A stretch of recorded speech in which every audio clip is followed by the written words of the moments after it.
ንጉሳውያኑና የኢትዮጵያ ፍላጎትም ስጋት ወይስ በረከትም?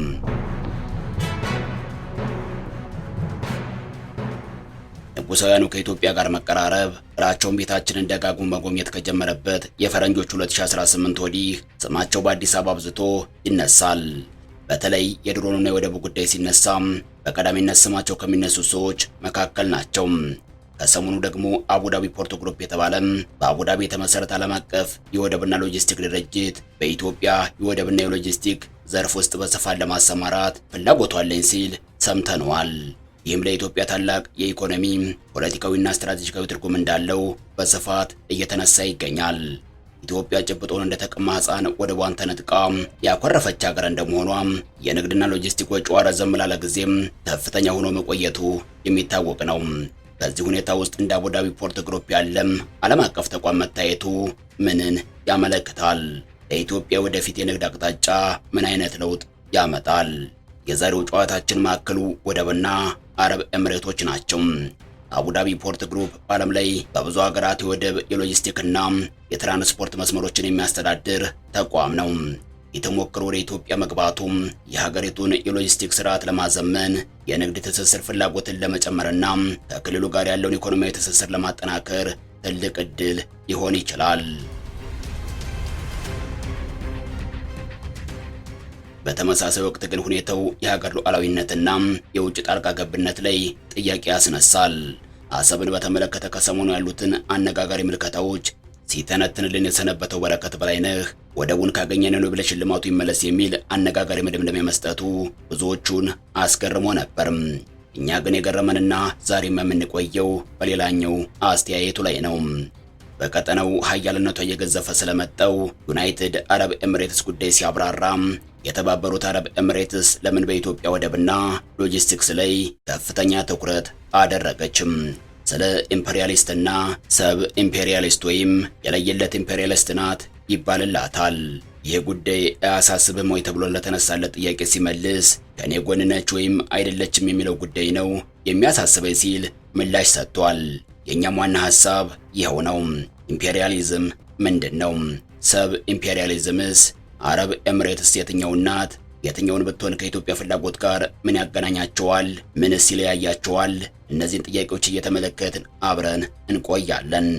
በተደጋጋሚ ገንብቶ በማስረከብ በደንበኞቹ የተመሰከረለት ዳኮርድ ሪል ስቴት አሁን ደግሞ በመሃል አዲስ አበባ ጀሞ አንድ የሚገኘው ሳይት ላይ ግንባታ ሂደታቸው 40% የደረሱ በአንድ ዓመት ብቻ የሚረከቧቸውን አፓርትመንቶች ከ70/30 የባንክ ብድር ጋር አቀረበላችሁ። ባለ 1 መኝታ 80 ካሬ፣ ባለ 2 መኝታ 110 እና 118 ካሬ ከ623200 ብር ቅድመ ክፍያ ጀምሮ እስከ 1 ሚሊዮን ብር ከሚደርስ ልዩ ቅናሽ ጋር ይዞላችሁ ቀርቧል። ለበለጠ መረጃ 0911 057674 ወይም 0926930578 ይደውሉ።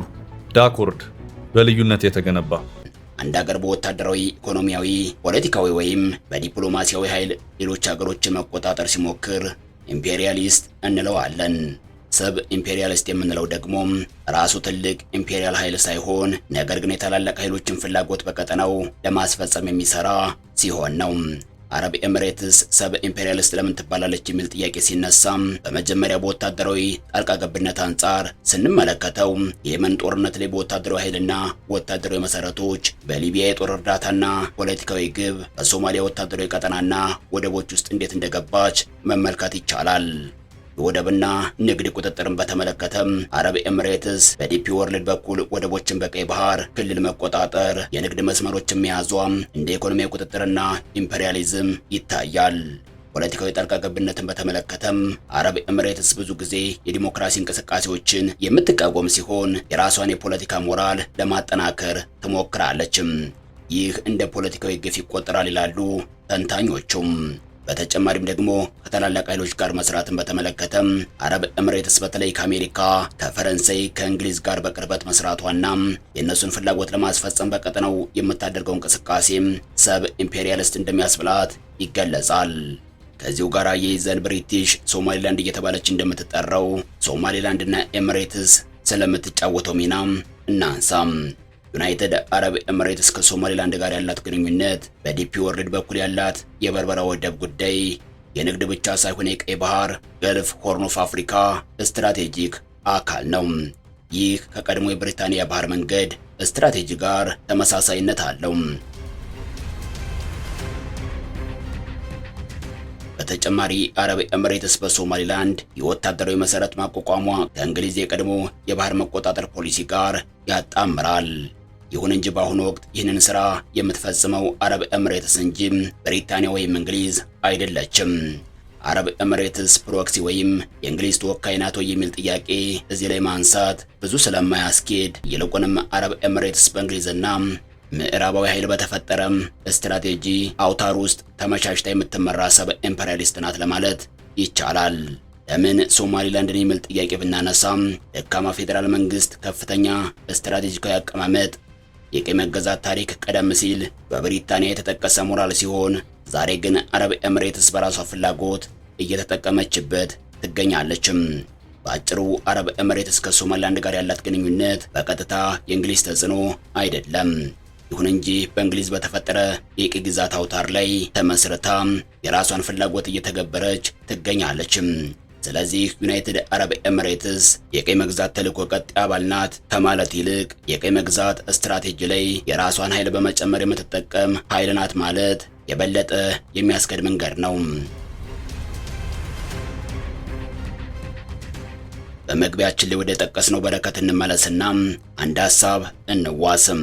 ነባሮቹ ኢምፔሪያሊስቶች ከፋም ለማም ርዕዮተ ዓለም ፍልስፍናና ራቅ ያለ ቪዥን አላቸው።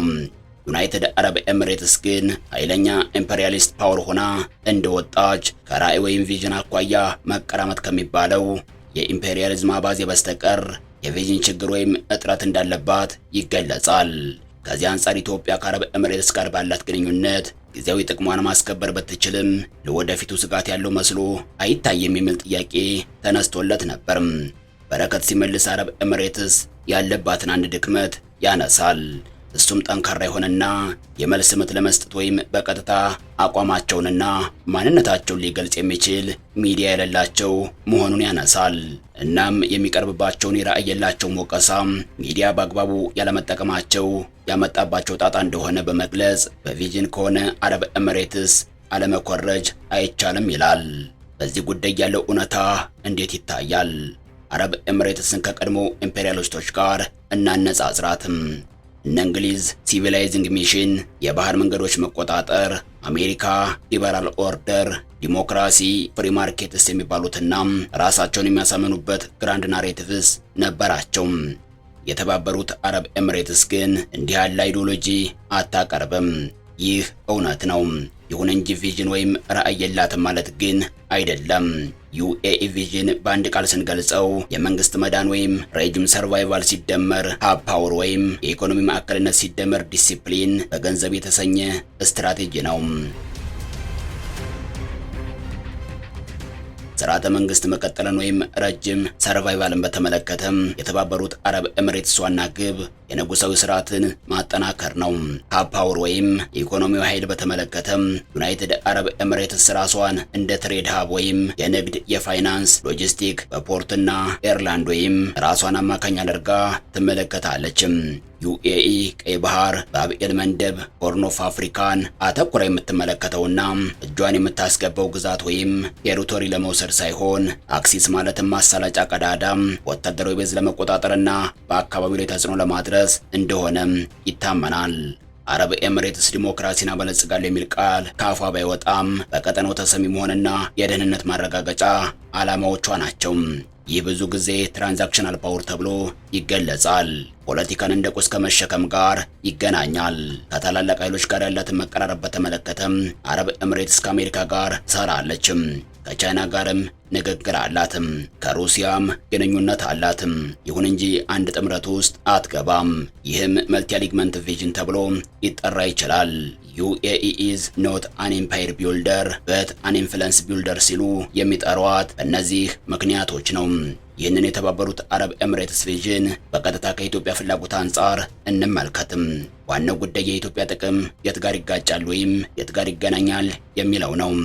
የኢትዮጵያ ዋና ፍላጎት የባህር መዳረሻ ወይም ሎጂስቲክስ፣ የኢኮኖሚ እድገትና ኢንቨስትመንት፣ ሀገራዊ መረጋጋት፣ ሉዓላዊነትና የዲፕሎማሲ ሚዛን ሲሆኑ ዩኤኢ ደግሞ የወደቦች ንግድ፣ ደህንነት፣ ጠንካራ ስትራቴጂና መሰል ፍላጎት አላት። የሚያገናኙ ጥቅሞችን ስናይ ባህርና ሎጂስቲክስን በተመለከተ አረብ ኤምሬትስ በዲፒ ወርልድ ወደቦችን ትቆጣጠራለች። ኢትዮጵያ ደግሞ ወደብ ትፈልጋለች። በዚህም አረብ ኤምሬትስ አገልግሎት ሰጪ፣ ኢትዮጵያ ተጠቃሚ ይሆናሉ። ይህ ግን የአክሴስ ጉዳይ እንጂ የመቆጣጠር ጉዳይ እንዳልሆነም ይገለጻል። ኢንቨስትመንትና ፋይናንስን በተመለከተ የአረብ ኤምሬትስ ገንዘብ ፖለቲካዊ ቅድመ ሁኔታን አይጠይቅም። ለኢትዮጵያም በኢኮኖሚ ጫና ጊዜ አስፈላጊ ነው። ዲፕሎማሲና ሀገራዊ መረጋጋትን ስንመለከት አረብ ኤምሬትስ የሀገር መረጋጋት ቅድሚያ የምትሰጠው ጉዳይ ነው። ኢትዮጵያን ብትሆን በጦርነትና አለመግባባቶች ውስጥ ብታልፍም የምትሸው ትልቅ ነገር የሀገር ሰላም በመሆኑ የፍላጎታቸው አንድ ያደርጋቸዋል። የኢትዮጵያና ዩናይትድ አረብ ኤምሬትስ የሚጋጩ ፍላጎቶች ምን ናቸው ስንል ደግሞ አንደኛ ሉዓላዊነትና መዳረሻም። አረብ ኤምሬትስ ድንበር ጥሳ መሬት መውሰድ አትፈልግም። ነገር ግን ወደቦችን፣ መንገዶችን፣ የሚወሰኑ ውሳኔዎችን ለራሷ ጉዳይ መጠቀም ትፈልጋለች። ይህ መዳረሻን የመቆጣጠር አባዜ ይባላል። የኢትዮጵያን ፍላጎት ስንመለከት ራስን በራስ የመወሰን፣ የባህር ድርሻ ነፃነት፣ የውጭ ኃይል በውሳኔና ፍላጎት ላይ ተጽዕኖ እንዳይፈጠር ፍላጎት አላትም። ግጭት እዚህ ላይ ይፈጠራል። አንዷ መዳረሻችን አንዷ ደግሞ ሉዓላዊነትን በመፈለግ ላይ መሆናቸው የተቃርኖ ምክንያቶች ይሆናሉ። ሁለተኛ የአፍሪካ ቀንድን እንደ መያዣ መመልከትና ኢትዮጵያ ራሷን እንዳማካኝ መቁጠር ነው። ኢትዮጵያ በሎጂስቲክ፣ ንግድ፣ ዲፕሎማቲክ መዋቅር የቀጠናው ሴንትራል መሆን ስትፈልግ ዩናይትድ አረብ ኤምሬትስን በቀጠናው ተመሳሳይ ፍላጎት ታሳድራለች። አቅጣጫው የተለየ ይሁን እንጂ ሁለቱም የቀጠናው ማዕከል የመሆን ፍላጎት አላቸው።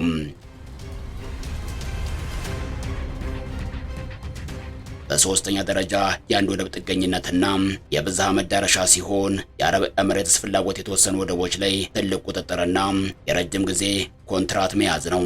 የኢትዮጵያ ፍላጎት ደግሞ አሁን ባለው ነባራዊ ሁኔታ የጅቡቲ፣ በርበራ፣ ኬንያ ወደቦችን መጠቀምና ከአንድ ኃይል መውጣት ሲሆን የዩኤኢ መቆጣጠር አባዜ ከኢትዮጵያ ፍላጎት ጋር አብሮ አይሄድም። አራተኛ የሶማሊላንድ ፋይልም።